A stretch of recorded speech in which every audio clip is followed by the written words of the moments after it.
Este es ya el cuarto Encuentro Nacional de Jurisdicciones Especiales, en esfuerzo de la Fiscalía General de la Nación Seccional Caldas, con la Gobernación de Caldas y las municipalidades de Río Sucio y Suspiro.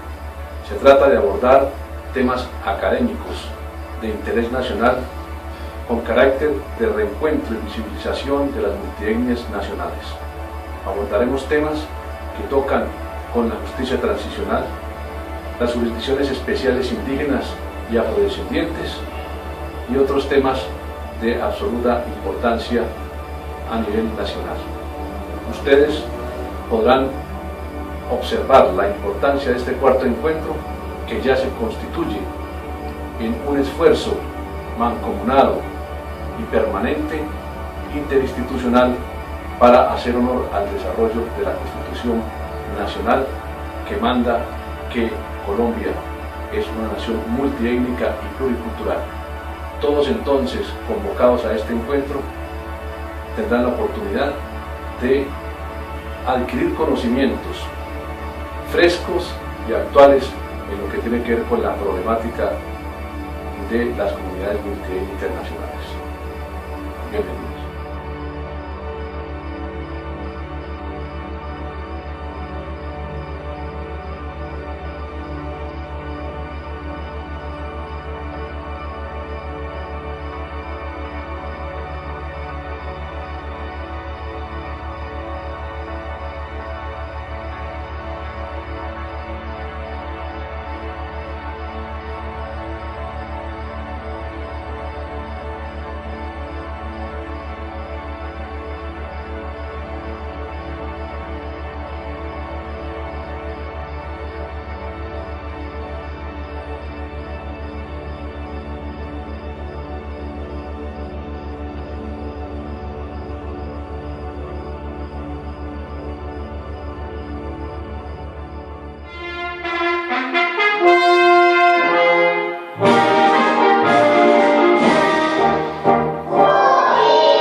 De nuestra parte espiritual, como símbolo de respeto y lealtad a nuestra madre tierra, a nuestro Padre Creador.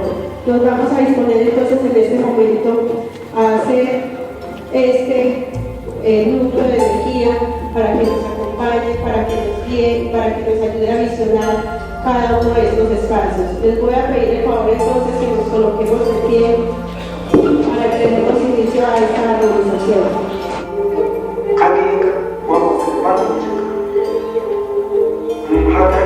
De la República que han honrado con su presencia. De igual manera, a los indígenas de Sopía, del Río Sucio, a todos los indígenas de Caldas, que todos ustedes, los que han leído, han conocido en qué nivel política hemos vivido nosotros en este país, y no solo en este país, sino ese mismo sufrimiento hemos padecido los indígenas de todo el continente, sin excepción alguna, Norte, Centro y Suramérica. Desde el mismo instante que entró el hombre extraño en este continente, no nos reconoció a nosotros como seres humanos. La inserción para comunidades indígenas y afrodescendientes fue la misma, ¿cierto? Partiendo de que las comunidades afrodescendientes ni en la corona, ni en la colonia, ni en la república tuvieron un viso de titularidad sobre sus territorios, ni un viso. fue más para las comunidades indígenas. Los derechos territoriales de las comunidades negras fueron absolutamente negados todo el tiempo. Después viene la violencia política de los años 50, que es mucho más reciente, en la cual mueren 300.000 colombianos aproximadamente. Después de esa violencia política y de ese alzamiento de guerrilleros liberales en los llanos, en el Tolima, en parte de Antioquia, en parte del departamento de Córdoba, cuando viene el proceso de amnistía en el gobierno del general Rojas Pinilla, pues prácticamente, ¿qué podemos decir de la reinserción? Los combatientes liberales, en zonas donde fue muy fuerte la expresión armada, como en los llanos orientales, en cabeza de Guadalupe Salcedo, los campesinos pudieron recobrar gran parte de las tierras. Pero en zonas donde la organización campesina era sumamente débil, como en la costa atlántica, prácticamente el campesinado fue despojado absolutamente de la tierra. Yo decía, la educación propia se puede, un pueblo campesino se puede hablar de educación propia, los profesores se pueden hablar de una educación propia, los afros podemos hablar de una educación propia. Entonces, en la cual, desde esas perspectivas, ¿cómo lo ve usted? ¿O tendríamos algún cambio en esa parte si mejoraríamos los puntos que actualmente estoy mencionando?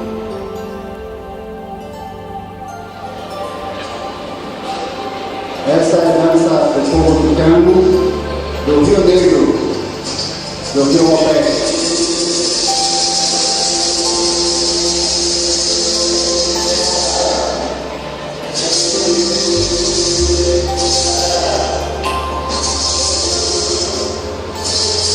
Eu estava também, estava mais gordinho ainda.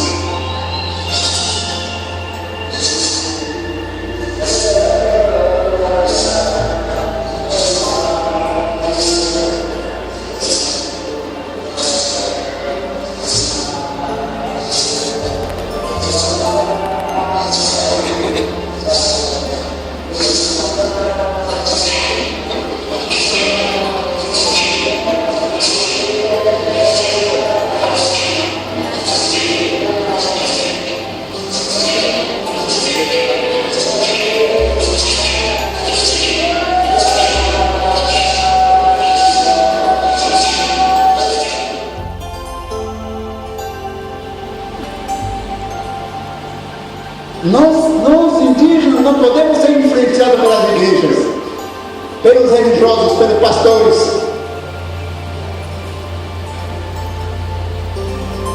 Então, nós vamos ver agradecimento do meu povo.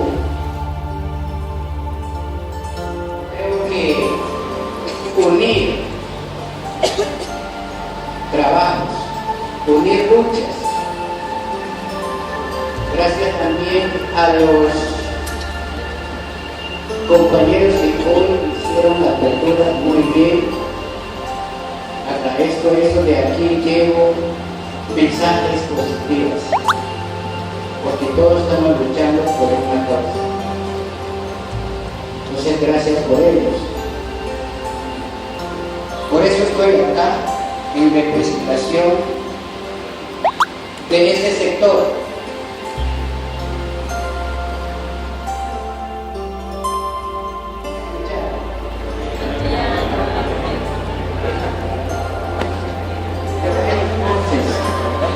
Otra vez, me anua peruque, pachauruque,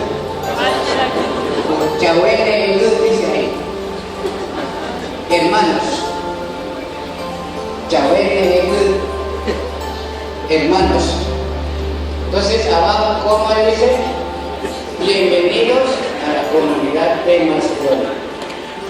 El de arriba ya resumen bienvenidos. Ya me anó a Perú.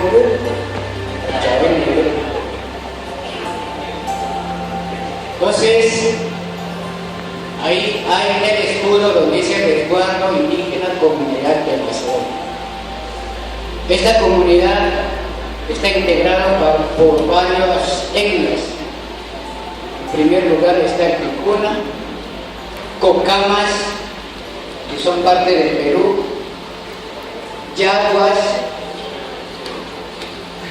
Huitotos, y ahorita ya tenemos hasta Talmucas, casados con Ticunas. No sé qué grupo será eso. ¿No? ¿Qué grupo será el que se casa? Yucunas o Ticunas. El niño tiene que hablar los dos idiomas. Encaminado por nuestros mayores, por nuestros médicos tradicionales, por nuestros empanás, nuestros teguayas, nuestros mamos.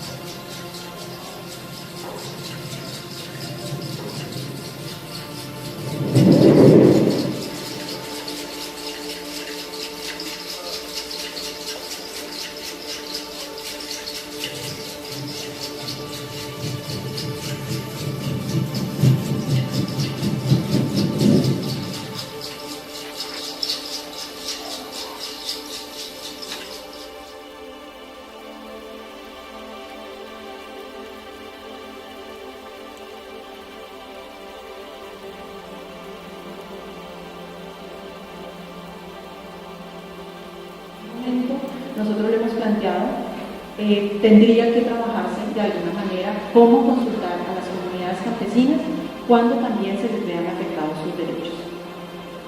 Bueno, el fundamento del derecho a la consulta previa, básicamente pues es entregarle la oportunidad a los derechos, a los pueblos, de que decidan sobre sus prioridades.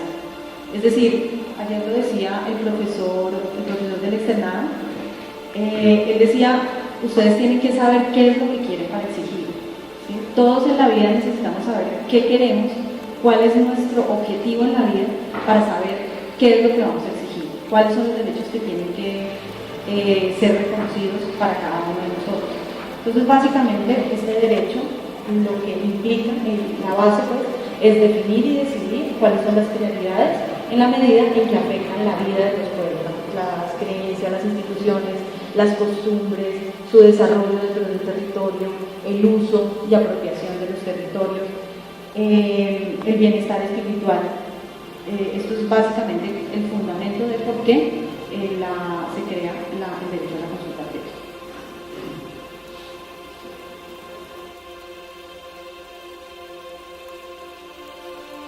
Una serie de interpretaciones malintencionadas para no reconocerlo. Por eso yo creo que hoy, aunque me estoy extendiendo, pero yo quisiera aprovechar el reconocimiento de tú que nos has comprendido para que nosotros reflexionemos profundamente en este punto tan sentida de nosotros para definirnos, sacando de la cuna de las comunidades indígenas para a ver si algún día desarrollamos nuestro propio pensamiento de nuestra propia jurisdicción. Pero me alegra mucho y creo que hay personas que han entendido nuestra situación y la exposición que ha hecho. Yo he sentido con profundo respeto y creo que los indígenas aquí deben haber recibido de igual manera, pero de la misma emoción que tengo, me estoy abusando de la propia aquí nuestra posición.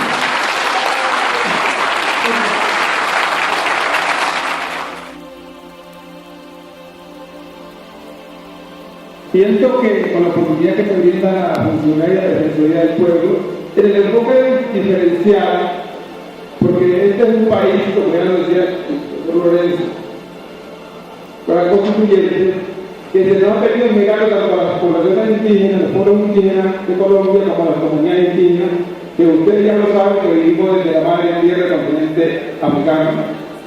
Entonces, de este país siempre nos ha considerado como los descendientes de esclavos, no como los descendientes de negros, de reyes y de reyes. Entonces, desde ese mismo momento, el enfoque diferencial, lo que está teniendo, que está cocinando, que está preparando, no se ha tenido en cuenta nuestra cosmovisión, nuestra cosmogonía, nuestro pensamiento, nuestra particularidad. Entonces, desde ese mismo momento, yo sí celebro con mucho beneplácito este encuentro que hace la Fiscalía Nacional, que es la Fiscalía, la Fiscalía y todos los otros funcionarios que conforman este país, los hombres y mujeres que realizan y que ejercen la justicia. Porque desde ese mismo momento que ejercemos justicia tenemos que tener en cuenta todos los demás enfoques. Y nosotros desde allí aprovechamos esta oportunidad para decirnos que no nos encontramos recogidos en ese enfoque diferencial que está marcando el programa de este gobierno y de esta Constitución. Porque para nosotros hacer parte de la Constitución tuvimos que pedirle venia a Lorenzo Muena y a otros constituyentes, y por eso...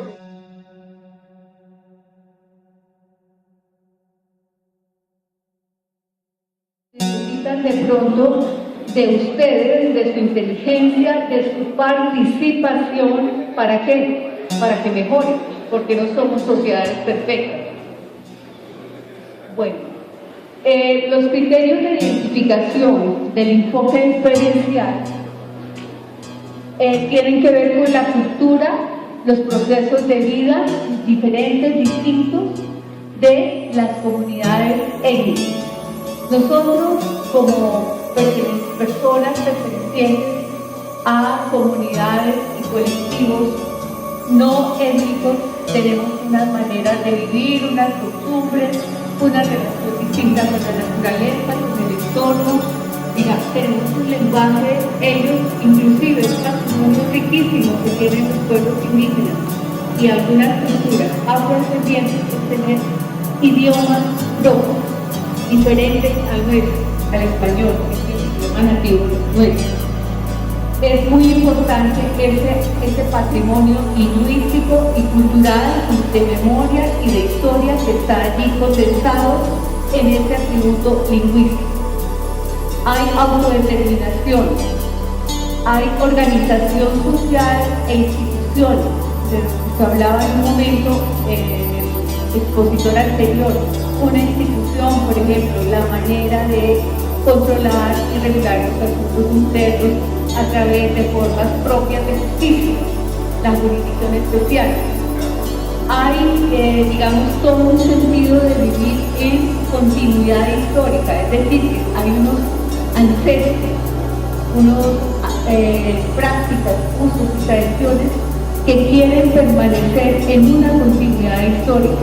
Todos esos elementos están protegidos en las normas vigentes y son resaltados en los decretos 43, 33, 34 y 35. 33 para indígenas, 34 para gitanos y 35 para la población afrodescendiente, negros, raizales, palenqueros.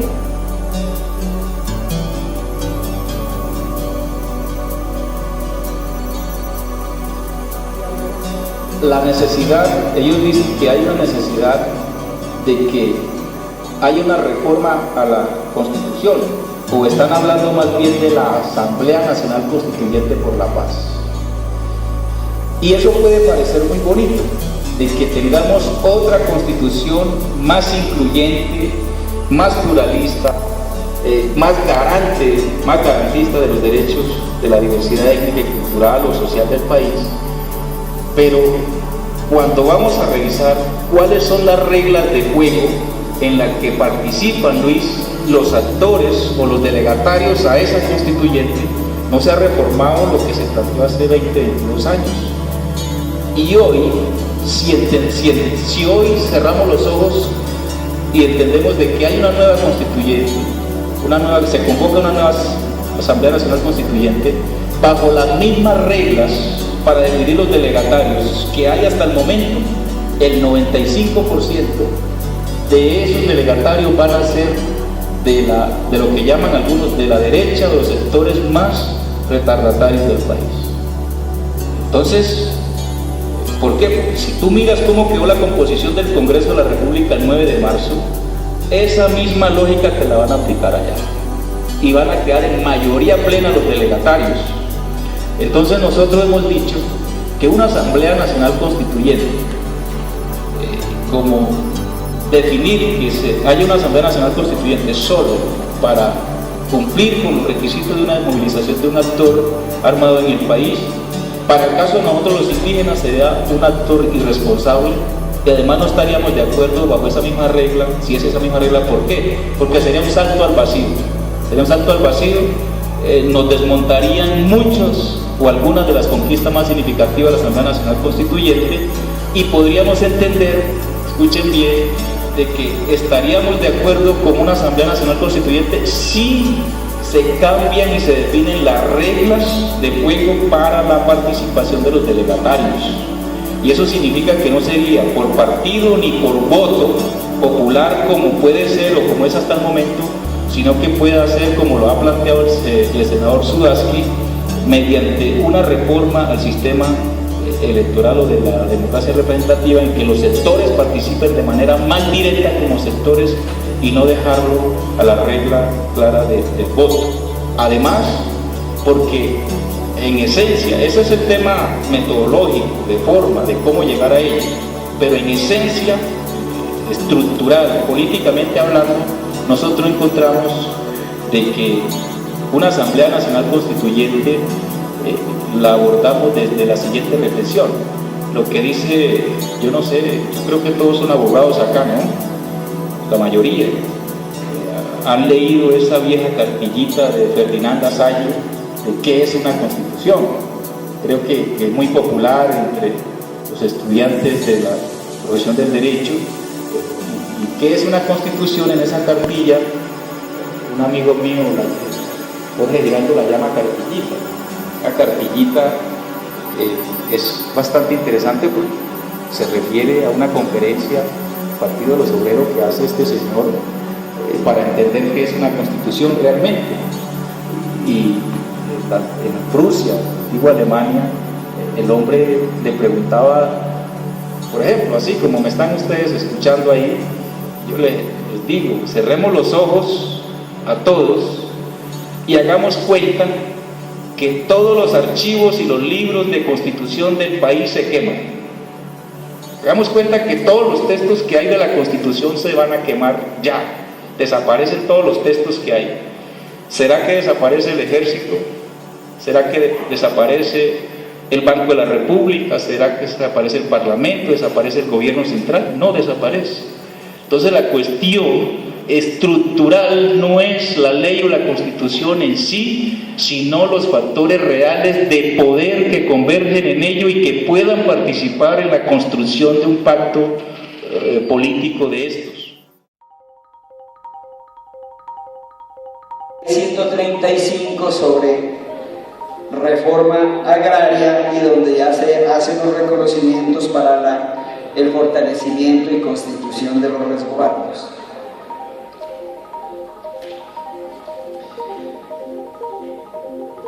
Entonces, con esta ley vamos a mirar cómo a través del INCORA, que es una institución que crea la ley 135, y entre los primeros ya beneficiados de esta nueva etapa aparece ya la comunidad de San Lorenzo, que se le creó mediante decreto la reserva que en el año 2000 le permitió gran parte de la constitución de su actual resguardo.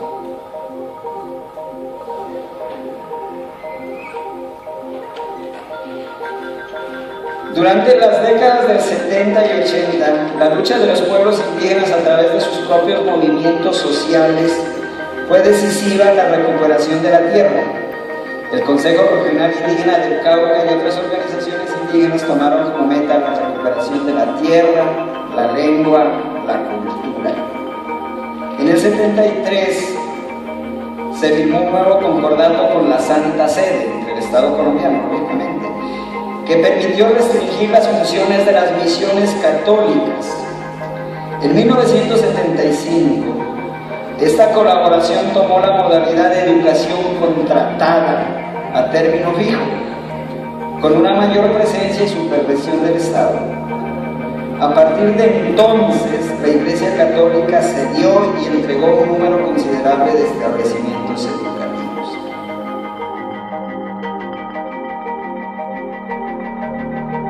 Nos da la gran obligación de que entre todos comencemos a construir una sociedad intercultural, una sociedad donde, si bien a cada uno, a cada pueblo se le respeten sus derechos, también tenemos que pensar en unos puntos de controversia donde es necesario aceptar las organizaciones nacionales indígenas hablan de 102 pueblos, el Ministerio del Interior habla de 92. ¿Cuántos estamos viviendo dentro de los resguardos y cuántos estamos también por fuera? Muchos estamos en las ciudades también, por muchos factores, buscando nuevas posibilidades económicas, otros por factores de violencia y de desplazamiento, etcétera, etcétera. 735 resguardos situados en más de 27 departamentos, 235 municipios y una extensión más o menos de 36.125.943, lo cual nos muestra que tenemos presencia y que hay que hacer un trabajo por la gobernabilidad y por el control en nuestros territorios muy grande. Y allí va a ser fundamental el ejercicio pleno de nuestros derechos, porque yo creo que hay una gran diferencia entre la teoría y la práctica, entre el ser y el deber ser, entre lo formal y la real materialización. Entonces yo creo que el esfuerzo que tenemos que hacer es mirar a ver cómo se materializan las cosas. Y de hecho, existe una gran, si no fuera por norma, yo creo que ya tenemos suficiente, ¿verdad? Hay jurisprudencia en cantidades. Es necesario, entonces, hacer el ejercicio en nuestro propio territorio, comenzar a generar verdaderamente protocolos de entendimiento y de mejor relacionamiento, donde veamos que tenemos que generar convivencia porque todos tenemos unos derechos legítimos, uno de ellos no, que quítense de aquí, no, cómo es que vamos a llegar a comprensiones y a un respeto mutuo. Yo creo que a eso le estamos apuntando todos los grupos étnicos y todos los ciudadanos rurales también, y también los urbanos. Entonces, estamos llamados para que trabajemos en esa línea.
La tarea académica en que nos empeñamos se ha cumplido a cabalidad.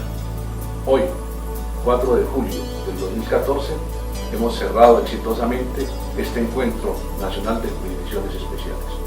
Más de 400 personas, 16 invitados especiales de todo orden, jurisconsultos, doctrinantes, líderes indígenas, líderes afrodescendientes, se han hecho partícipes de este encuentro nacional. Desde ya los invitamos para que nos convoquemos el próximo año en el 5º Encuentro Nacional de Jurisdicciones Especiales, que es un espacio académico representativo del encuentro de la realidad nacional y de la multietnia que corresponde a la nación colombiana. Les convocamos entonces para que el año entrante podamos reencontrarnos y visibilizarnos frente a este importante encuentro académico. Muchísimas gracias.